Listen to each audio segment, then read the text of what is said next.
اسلام بھی پہنچے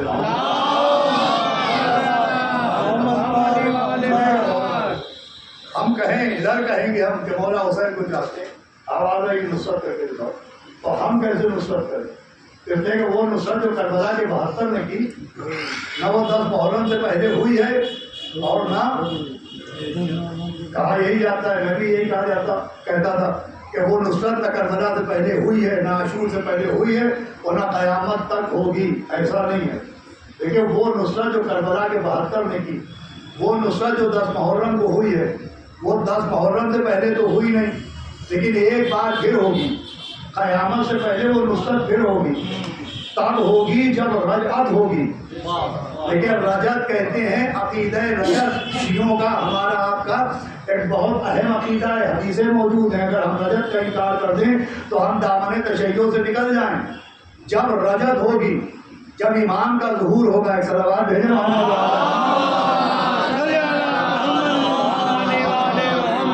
امام کے ظہور کے وقت عقیدہ رجعت ہے۔ عقیدہ رجعت کیا ہے؟ رجعت ہوگی۔ رجعت کسے کہتے ہیں؟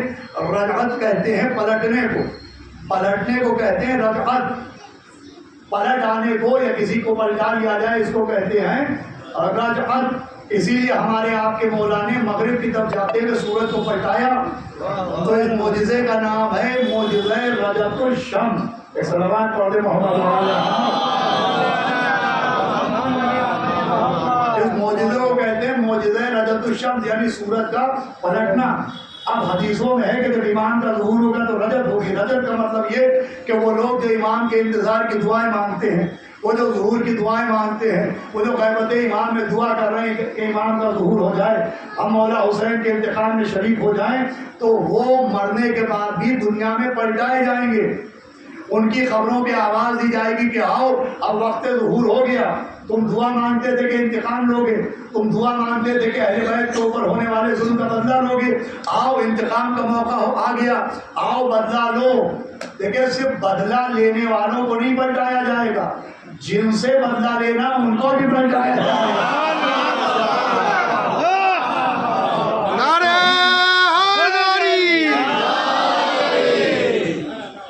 کہیں مردے جلائے جائیں گے اور کہیں گڑے میں مردے اکھاڑے جائیں گے۔ صلوات بھیجے محمد۔ دیکھیں میں رات میں بھی عسکری بھائی مجلس میں عرض کر رہا تھا کہ بہت سے محاورے ایسے ہیں کہ اگر آل محمد علیہ السلام کے فضائل سامنے ہوں تو وہ محاورے سمجھ نہیں آ سکتے۔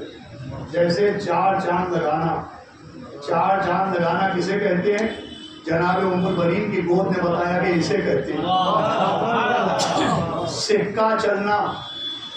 یہ محاورہ ہے سکہ چلنا، ان کا سکہ بہت چل رہا ہے، ان کا سکہ چلتا ہے۔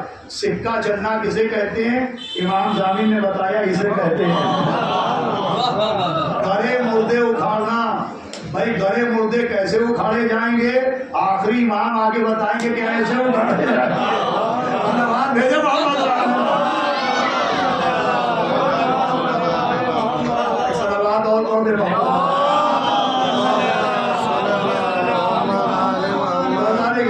رجعت کا مطلب ہے جو دنیا سے چلے گئے وہ پلٹائے جائیں گے۔ اچھا آپ دعا مانگتے تھے، آئیے دنیا میں آپ کو پھر پلٹایا جائے گا، آپ شریک انتقام خون حسین ہیں۔ یہاں تک ہے کہ صرف آخری امام نہیں آئیں گے، جو 11 امام دنیا سے جا چکے ہیں ان کو بھی پھر سے دنیا میں پلٹایا جائے گا۔ بیٹا رکھ دو یہ بات ہوتی ہے، صلوات پڑھ دے محمد جو معصومین 11 کے 11 امام جو دنیا سے جا چکے ہیں ان کو بھی دنیا میں پلٹایا جائے گا۔ بلکہ یہاں تک ہے کہ مولا حسین علیہ السلام اور ان کے اصحاب شہدائے کربلا ان کو بھی پلٹایا جائے گا۔ میں آپ کو 5 منٹ میں ایک منظر رجعت سناتا ہوں۔ علامہ مجلسی نے علائم ظہور میں لکھا ہے کہ جب 12ویں کا ظہور ہوگا تو سب سے پہلے وہ خانہ کعبہ میں نظر آئیں گے، اور نظر بھی آنا چاہیے۔ کہ قرآن کہہ رہا ہے لن تجد لسنت اللہ تبدیلا، کہ اللہ کا قانون بدلتا نہیں۔ جب پہلا کعبے میں نظر آیا تو آخری بھی کعبے میں، اور وہ خانہ کعبہ میں سنگ اسود کے اوپر اپنی کوہنی سے تکیہ کیے ہوں گے، اور سب سے پہلے جبریل آئیں گے اور امام کے ہاتھ میں بیعت کریں گے۔ اس کے بعد پھر رجت شروع ہوگی، رسول خدا کی رجت ہوگی، پیچھے پیچھے مولا علی آئیں گے، ان کے پیچھے مالک اشتر آئیں گے، ان کے پیچھے سلمان ہوں گے، ان کے پیچھے ابو ذر ہوں گے، ان کے پیچھے عمار ہوں گے، ان کے پیچھے مصعب تمار ہوں گے، آواز آئے گی وہ حسن مجتبی آ رہے ہیں، پھر شہدائے کربلا کی رجت ہوگی، آواز آئے گی وہ مولا حسین آ رہے ہیں، وہ حبیب آ رہے ہیں، وہ سعید آ رہے ہیں، وہ زہیر آ رہے ہیں، وہ بریر آ رہے ہیں، وہ عابس شاکری آ رہے ہیں، وہ شعلب عابسی آ رہے ہیں، ارے وہ قاسم کی شکل میں شبر آ رہے ہیں، وہ اکبر کی شکل میں پیغمبر آ رہے ہیں، ارے کیا منظر ہوگا جب اعلان ہوگا ہوشیار عباس دلاور آ رہے ہیں۔ صلوات پڑھ دے محمد۔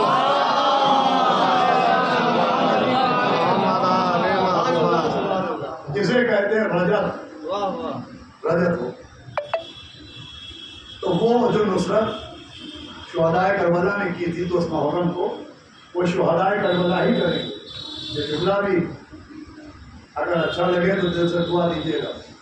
تو وہ تلوار جو 4 محرم کو روک دی گئی تھی، نہیں، جو تلوار 4 کو توڑ دی گئی تھی وہ رجب میں جوڑی جائے گی۔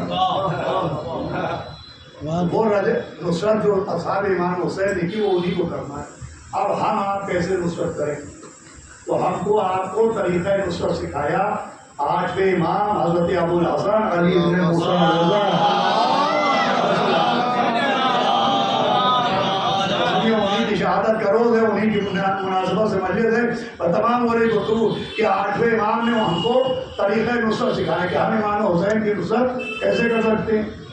اب طریقہ نصرت یوں سکھایا کہ راوی کہتا ہے میں دیکھتا تھا 8ویں امام علیہ السلام بڑے شاندار طریقے سے تشریف فرما ہوتے تھے اور بہت اچھا لباس پہنتے تھے، کپڑے بھی 8ویں امام بہت اچھے پہنتے تھے۔ 6 امام کے لیے ملتا ہے کہ آپ کا لباس بھی بہت بہترین ہوتا تھا اور لوگ اس لباس سے بھی جلتے تھے۔ تو ایک سفیان ثوری تھا، جھوٹا صوفی، اس نے 6 امام سے کہا تھا کہ آپ کے نانا و دادا رسول خدا اور مولا علی تو بہت معمولی کپڑے پہنتے تھے اور آپ اتنے اچھے اتنے شاندار کپڑے پہنتے ہیں، مگر آپ کے نانا اور آپ کے دادا تو ایسے کپڑے نہیں پہنتے تھے۔ تو 6 امام نے کہا سنو، ہمارے کپڑے نہ دیکھو، دور دیکھو، ہمارے نانا و زمانہ کا بھی لباس نہ دیکھو، ان کا زمانہ دیکھو، وہ بھی لباس نہ دیکھو۔ امام نے فرمایا ہمارے نانا و دادا کا زمانہ غریبی کا زمانہ تھا، فقر و فاقہ کا زمانہ تھا، اگر وہ ایسے کپڑے پہنتے تو غریبوں کے دل آزاری کا سبب بنتا۔ آج کا زمانہ شان و شوکت کا زمانہ ہے، اگر ہم نہ پہنیں گے تو ہمارے شیعوں کی ذلت کا سبب بنے گا۔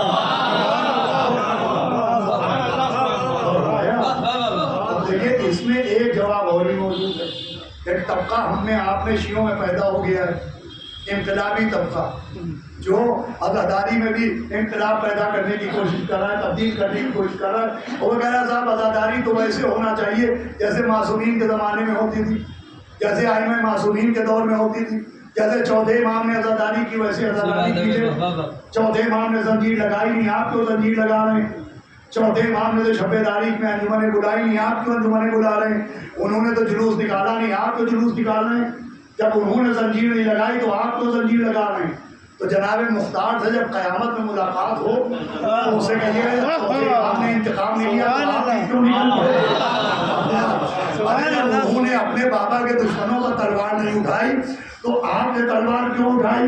تو جواب یہی دیا جائے گا کہ 4تھے امام وارث حسین جناب مختار عاشق حسین۔ ارے بھیا وارثوں کا کام اور ہے، عاشقوں کا کام۔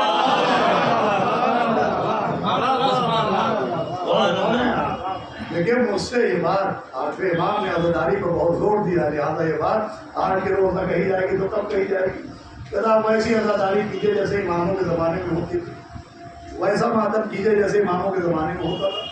تو چلیے ہم بالکل ویسے ہی عزادار ہو جائیں گے، ہم ائمہ معصومین کے زمانے کے عزادار بننے پر تیار ہیں۔ پہلے آپ بنی امیہ بن جائیے۔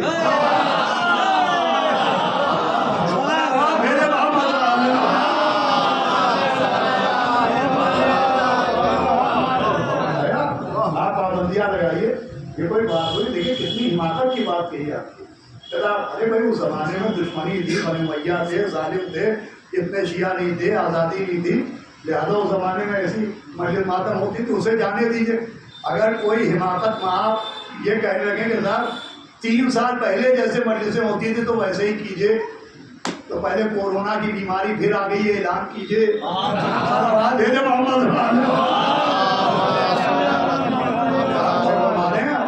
بیماری کے زمانے کی عزاداری اور تھی اور آزادی کے زمانے کی عزاداری اور ہے. تو بہرحال 8ویں امام نے طریقۂ نسخہ سکھایا اور تمام ہوتی ہے 5 منٹ اور اس کے بعد چل جملے مجلس مصائب کے. کہ 8ویں امام یہ راوی کہتا ہے کہ میں دیکھتا تھا بہت اچھے لباس سے تن کیے ہوئے آپ تشریف فرما رہے تھے اور ایک سے ایک رؤسا چلے آ رہے ہیں, زمیندار چلے آ رہے ہیں, جاگیردار چلے آ رہے ہیں, لیکن امام کسی کے استقبال کے لیے اپنی جگہ سے اٹھ کے آگے نہیں بڑھتے. جسے ہم آپ اپنی زبان میں کہتے ہیں ویلکم کرنا. اکثر ہوتا ہے ہمارے کوئی مہمان آئے, ہم نے گھر سے دیکھا 2 قدم آگے بڑھے, ان کو ساتھ لے کے آگے. راوی کہتا ہے امام اپنی جگہ سے نہیں بڑھ سکتے, امام اپنی جگہ بیٹھے رہتے تھے, وہ کبھی کسی کے استقبال کے لیے آگے نہیں بڑھتے تھے. میں کہوں گا بھائی بڑھیں بھی کیوں, اگر کبھی کعبہ حاجیوں کی طرف بڑھا ہوگا تو امام بھی عوام کی طرف بڑھتے.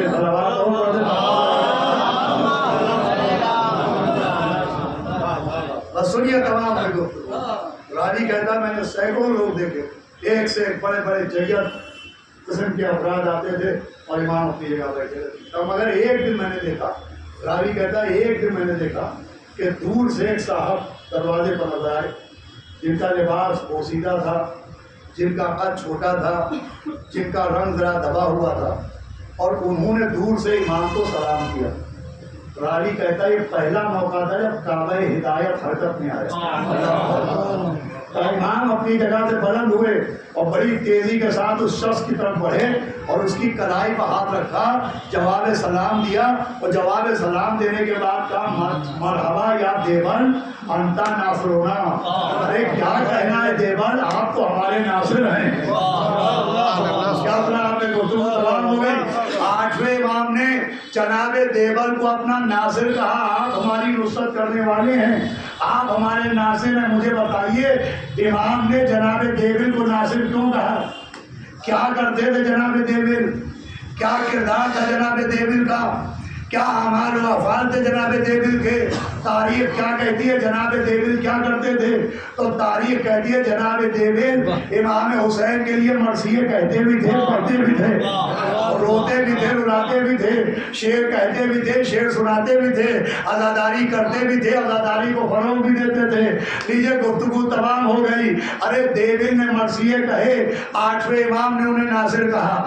دیوبند نے نوحے کہے, 8ویں امام نے انہیں ناصر کہا. دیوبند نے قصیدہ کہا, 8ویں امام نے انہیں ناصر کہا. دیوبند نے عزاداری کو فروغ دیا, 8ویں امام نے انہیں ناصر کہا. دیوبند نے غم حسین کی تبلیغ کی, 8ویں امام نے انہیں ناصر کہا.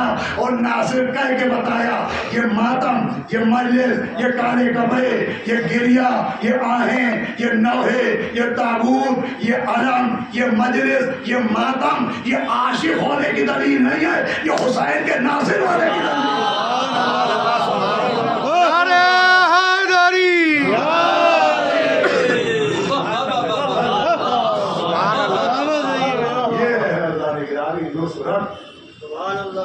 امام نے ہمیں جو طریقہ نصرت سکھایا وہ یہ ہے.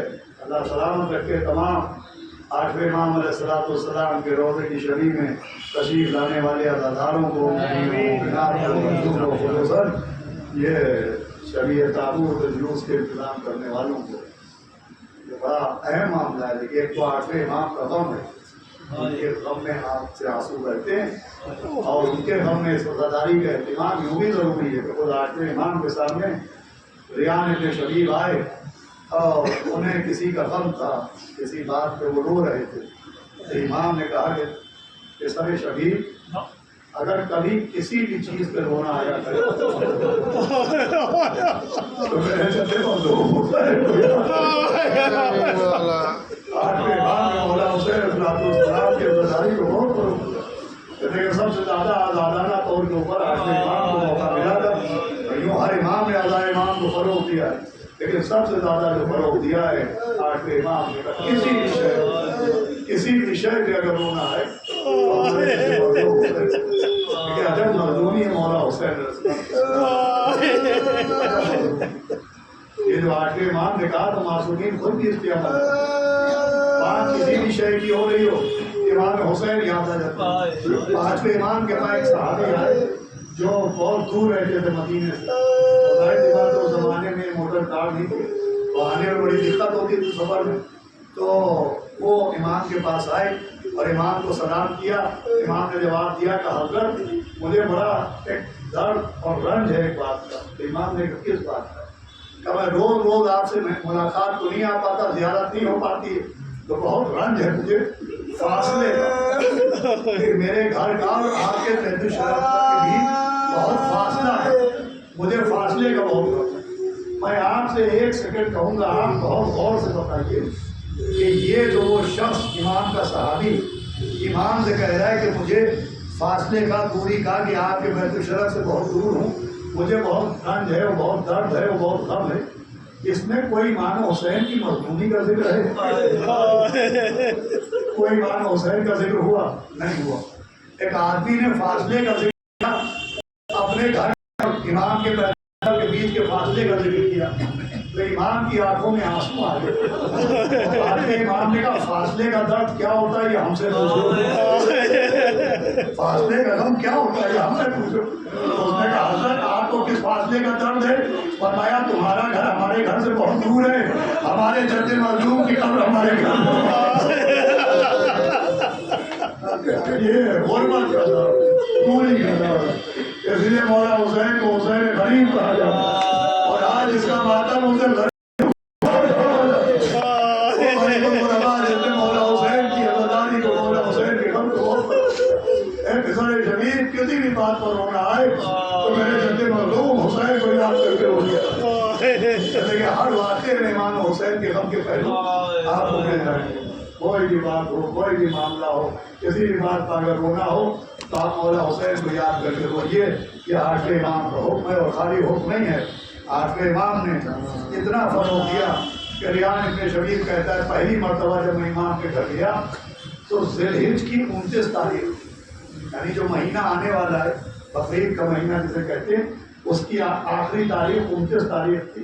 تو ریان ابن شبیر کہتے ہیں مغرب کی نماز ہو چکی تھی، میں حضرت کے بیت الشرف پہ گیا تو میں نے دیکھا بہت بڑا مجمع امام کے بیت الشرف کے چاروں طرف جمع ہے۔ تو میں نے پوچھا کہ امام کہاں ہیں؟ تو لوگوں نے بتایا امام اپنے بیت الشرف کے بالا خانے پہ، یعنی گھر کی چھت پہ۔ وہ کہتا ہے میں چھت پہ پہنچا اجازت لے کے تو میں نے دیکھا قالین بچھا ہوا تھا، وہ امام اس پہ بیٹھے بار بار آسمان کو دیکھ رہے، بار بار آسمان کو دیکھ رہے، بار بار آسمان کو دیکھ رہے۔ میں نے غلام سے پوچھا کہ امام آسمان کو کیوں دیکھ رہے ہیں؟ ارے تمہیں نہیں معلوم کہ محرم کا چاند دیکھ رہے ہیں؟ پکا جیسے ہی محرم کا چاند نظر آیا امام اپنی جگہ سے بدل ہوئے،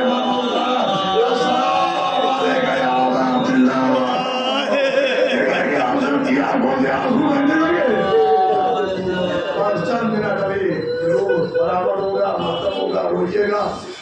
مولا کے امام کی شان یہ گئی واقعہ سنیں۔ بیان کہتا ہے ہم اپنی جگہ قدم آگے پہلے زیارت پڑی تو قالین جس پہ آپ تشریف فرما تھے، غلام نے وہ قالین طے کر کے کنارے رکھ دیا، تو امام پھر مٹی کو بیٹھ گئے۔ بیان کہتا ہے میں نے کہا ارے ابھی تو امام کو یہاں بیٹھا تھا تو نے قالین کو ہٹا دیا؟ تو غلام نے کہا تجھے نہیں معلوم ان دنوں میں امام قالین پر ہی بیٹھتے ہیں، ارے اپنے جد مظلوم کے غم میں کہاں پر بیٹھ کے روتے ہیں؟